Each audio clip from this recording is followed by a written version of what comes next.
Students here in the Lowcountry continue to adjust to the new school year. It may be hard for some to get in line with their back-to-school routine, from sleep schedules to nutrition and even morning routines. There are a number of things you can do to make sure your student is at their best this year. And here with me today is Rebecca McFalls, a certified occupational therapist, with tips to help. Thank you so much for joining us, Rebecca. So wonderful to meet you. Rebecca, it is absolutely sometimes for a lot of people a tough transition. It is, because those alarms are going off pretty early now after a fun, relaxing summer at home. And so getting back on track with sleep is one of the most important things we can do for our kid and having success at school. But you recommend doing that way before, like weeks before the first day of school. Absolutely, and even as we get going, you know, the first week's over, and those, you know, those good routines have to stick. So continuing to get home from school and not adding too much in your evening routine, so that you can get to bed at those early hours, so kids wake up refreshed and ready to go.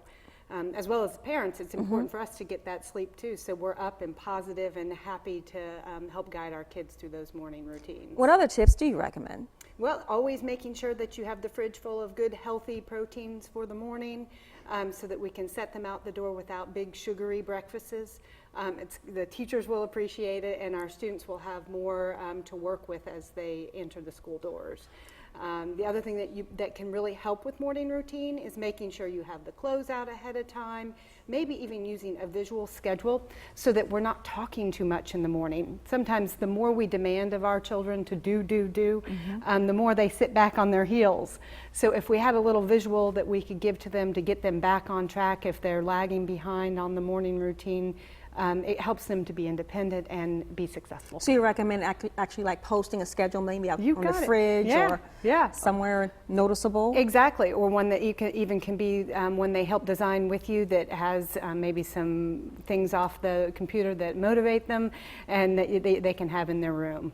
At what point would parents have to raise the red flag if they notice that their children are still kind of not with it? With the new school year, are we talking about a few weeks into the new school year? Give them a month to get adjusted? Yeah, probably a month to 6 weeks to help adjust in, and just making sure that as parents we stay good and organized and really helping them be successful by getting to bed on time, healthy nutrition, and positive patient attitudes as parents. All right, thank you so much, Rebecca McFalls. Certainly some very good advice there. Thank you so much for joining us. Yeah, thanks. You have to come back. All right, really great. good. Thank you.